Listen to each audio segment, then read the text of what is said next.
guys. I'm going to be reading the assignment that Mrs. Johnson has got for us. I'm going to start with page 26, the Casa Grande's Revival. If you want, you can read along with me. Pottery that has been formed by hand, painted with natural pigments, and fired with an organic fuel like wood or dung is referred to as traditional pottery. Pottery making traditions handed down through the ages still survive relatively unchanged in some areas of Africa, Asia, Mexico, and South America. During the 1st to the late 13th century AD, pottery was made in the city of Pacuim in northern Mexico's Casa Grande's Valley. It became an important commodity on a network of trade routes. The pottery was remarkably both for its high quality and for its designs.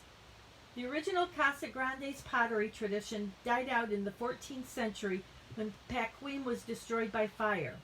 Over time, new settlements arose in the area, small villages where farming and cattle were more significant than trade and crafts.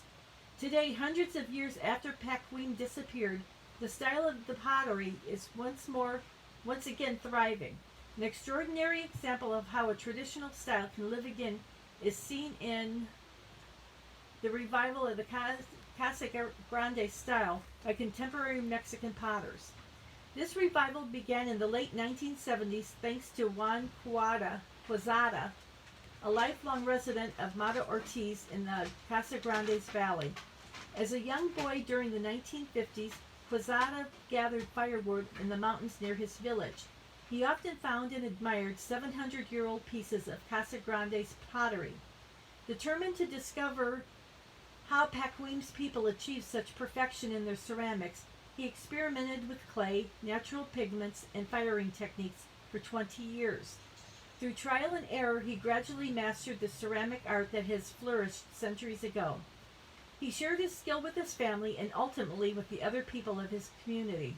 Quezada's fascination with the Casa Grande's pottery style eventually transformed not only his life, but that of his village. Quezada continues to teach, while his pottery is sought after by museums and collectors worldwide. A second generation of potters has now emerged to continue the legacy. Figure 2-6. From roughly the 1st to the late 13th century AD, the area that is now northern Mexico and the southwestern U.S. was home to several flourishing cultures: the Casa Grandes, Hohokam, Mangalan, and Anasazi. And the piece you see here is from Casa Grande, Arizona. It's a Hohokam vessel, 300 AD. Figure 2-7. How is the design of this Casa Grande revival pot similar to the traditional pot shown in figure 2-6? And this one is from Jose Silveira, Mata Ortiz pot, 2000.